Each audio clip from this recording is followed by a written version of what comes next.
While you might think of pleats as a design detail, they actually solve a lot of fit problems, which is why tailors added them to men's pants in the late 19th century.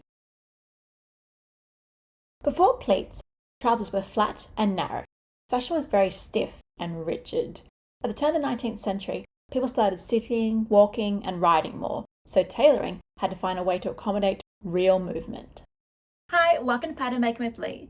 I love a good pleat. Like the vertical crease line they create up the pant just looks so beautiful and so flattering. However, they are actually a tailoring solution to accommodate real bodies and real movement. Pleats are a great tailoring tool to shape the pant at the waist, while adding more room at the hip and thigh, making the pant more comfortable to wear and easier to sit in. So if you find pants quite tight, especially around the crotch area, adding a pleat or two might be a good tailoring solution for you. Pleats also allow you to shape through the leg without breaking the silhouette, so adding style lines. On the left, you can see how adding pleats at the top and bottom creates the balloon-shaped characteristic of harem pants. And on the right, you can see how adding two pleats, like this, allows you to accentuate a tapered leg shape. So there are lots of good reasons to add pleats, besides them looking pretty. Now let's see how to draft them. The golden rule of drafting pleats is to add the first one at the crease line. This does two things. Firstly, the area between the crease line and center front is kind of a no-go zone. If you put the pleat in there, the crotch will sort of pull the pleat excess and it won't sit right, doesn't look very good, and you get all this excess around the crotch. It's not a good look. Secondly, when you put the pleat at the crease line, they become one continuous, beautiful, sleek, vertical line that looks great and is very flattering because it elongates the body. Adding a pleat is simple enough. On classic tailored trousers, you cut along the crease line. If you only want to add a pleat at the top along the waist, finish cutting just before the hem so the pattern is still attached. Then, spread the pattern by 2 times the pleat width.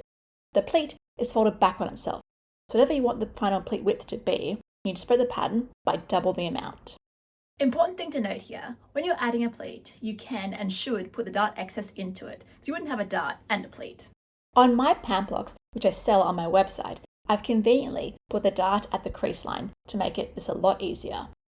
So, while I spread the pattern by this amount, when I fold the pleat to sew it, I'll be folding from the dart leg on one side to the other. This dart excess, obviously, increases the width of the pleat, so make sure you take the dart excess into account when you're deciding how far to spread your pleat. Then, all I have to do is trace the waist seam to the dart excess, which I can do by folding the pattern, like I would if I was going to sew it, and tracing the seam shape to the dart excess. Then, draw an arrow to connect either side of the pleat.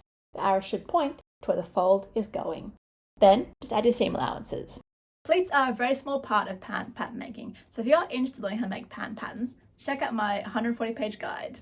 This is the PDF version of the guide, and goes through all the different leg shapes and rises, how to add pleats and gathering, 9 or 10 different pockets, 3 different waist finishes, elastics, drawstrings, belts, and ties. And you can get it for less than $20 Australian on my website. I've also got lots more pant drafting videos coming your way, including some viewer requests. I put a free pattern making consult post on YouTube, and these were the designs from the 3 fastest people to email me. I'll be sharing a video on how I would create each of these pants, so click on the notifications bell so you don't miss it.